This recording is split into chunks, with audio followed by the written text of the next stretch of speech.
salaada ninkii dayacay reerkiisa uu dayacay mas'uuliyad hadduu hayana uu dayacay tuu dooni haddii loo dhiibo uu dayacay waayo cumar binu khadaab radiyallahu canhu khilaafadiisii buu odhan jiray waryaada zamankii nebi maxamed calayhi salaatu wasalaam waxyiga ayaa shaqaynayay qofka qalbigiisa waxa ku jira ayaa nebiga looga warramayey deedna markaasaa nebigu qofka uu kala garanayay ma mu'min baa mise waa munaafiq mise waa kaafir amaa waxyigii uu go'ay buu yidhi annagu waxaan eeganaa daahirkiinaan eeganaa buu cumar binu khadaab ninka khayrka aragnana waan aaminaynaa oo talada ummadda waxbaan uga dhiibanaynaa ninka khayr aan ka arki waynana aamini mayna buu cumar binu khadaab ayaa u yimid oo yidhi yaa amiir almu'miniin waatan dowladdii islaamku ballaaratee aniga maad iga dhigtada maaragtaane waali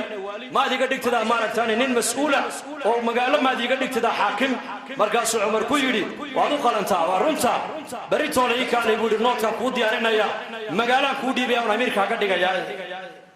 nasiib ninkii wuxuu cumar ku soo noqday xilli cumar binu khadaab ubadkiisii ay dhunkanayaan oo isaguna dhunkanaya oo ciyaalkiisii iyo isagu wada ciyaarayaan markaasuu yidhi yaa amiir almu'miniin oo ciyaalkaygeerna maad dhunkanaysaa markaasuu cumar ku yidhi soo ubadkaygi maaha maxaan u dhunkan waayay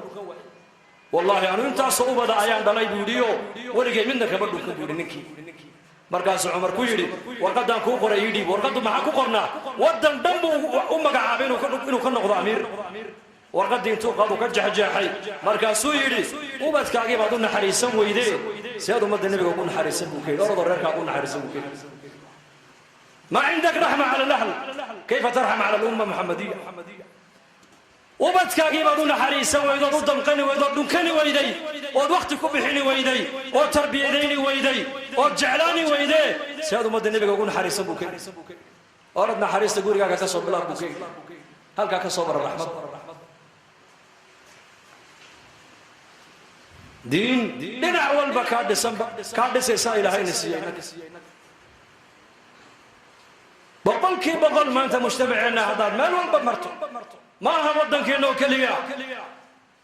meel kasta caalamka mar maanta nuqsaan diineed baa taala caalamka nuqsaan adduunye ma taala adduunyadu way biiraysaa dhismuhu magaaladeena hargeysa muu biraa mise uu naaquso war ii sheega wuu biirayaa soo ma bishii aad maqnaadeen soo noqdo meel cusub baa biiraysa adduunyadu way biiraysaa laakiin khayrkii muxuu la biiri laaya maxaa diintu la biiri laada maxaa mujtamaceena islaamnimadu kashkooge laabtooda uga muuqan laada